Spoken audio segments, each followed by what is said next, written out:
Okay, so for this video, for this demonstration, I'm going to show some different watercolor painting techniques. These are just some of the basic ones. So first thing we got is wet on wet.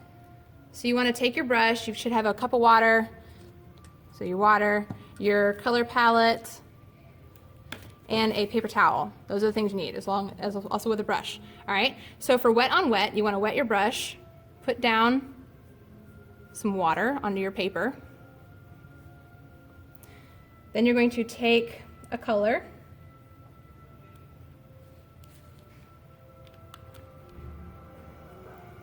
and paint it on the spot of water. So as you'll notice, the watercolor will not leave the area where the water is and just kind of goes right out. This is how you can make a nice thin wash. All right, so the next technique is called layering. And this is gonna need two colors. So I'm gonna start with, you always kind of wanna start light and then go dark with watercolor just because of how transparent it is. So I'm gonna start with a yellow. Gotta make sure my brush is clean. So you don't wanna be mixing all that color on your palette into your pure color. All right, so for this, you don't add water to the paper first.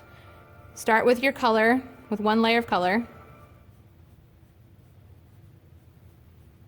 So again, start with your lightest color. And I'm trying to get a nice, thick layer of color here. All right, rinse your brush. Make sure it's clean. You're not getting any paint onto that paper towel.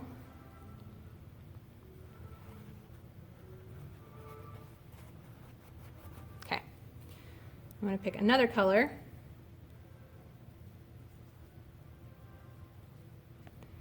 To mix into it.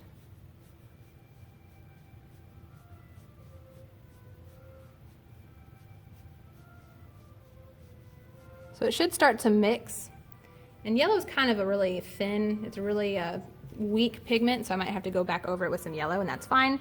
As long as you can see, two colors layering mix into another color.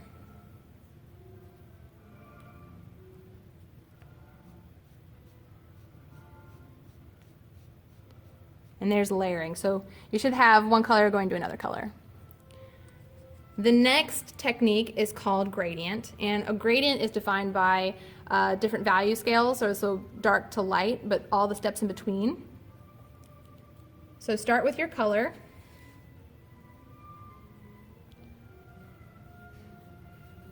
Start to paint it down, and then as you go farther down, clean off your brush and start picking up some water.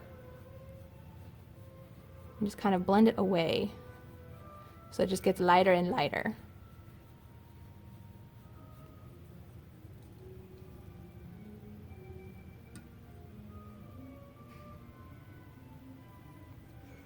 Then the next technique is called dabbing, and don't dab, please. Like, don't actually do that move. Dabbing is just when you put a swatch of color down onto your paper, like so.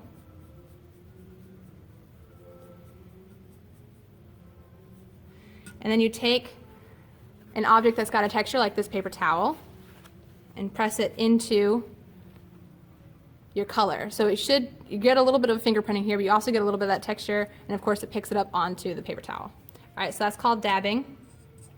Then you have a technique called dry brush. So you want to use watercolor that you've already activated. So this is a dry pan. If you're using watercolor that comes from a tube, that comment doesn't really apply to you since the color's already wet, but for a dry pan you have to wet the colors before you can even paint with them. So for this, you want a dry brush, pick up the color you want to use.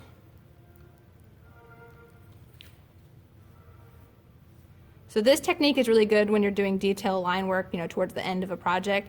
You never want to do detail line work at the start of a watercolor because watercolors can be reactivated with water, so once they're dry, if you go back over them with water, they'll smear.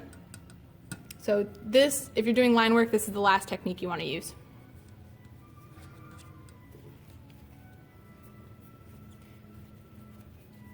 So this next one's called wax resist, and you'll need a crayon for that one. Now, I already have marked mine. You can't see it because it's white, and I like doing that because it's fun to see the reveal. So you want to make sure that the paint that you have is more watered down than pigmented, because what happens with wax and water, they don't like each other. So they won't want to paint. Your watercolor will not want to paint on top of anything that's waxy. And there you go. It's like magic. Okay? Then last but not least, you have this really fun technique. This is really messy, so please make sure you're in a place that you don't mind paint getting on things. This is called the splatter.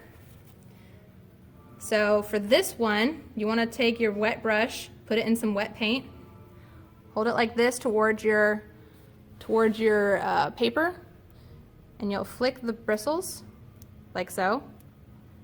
So this will get a more concentrated splatter. Now another way you can do it, so I'm going to do a different color for this one.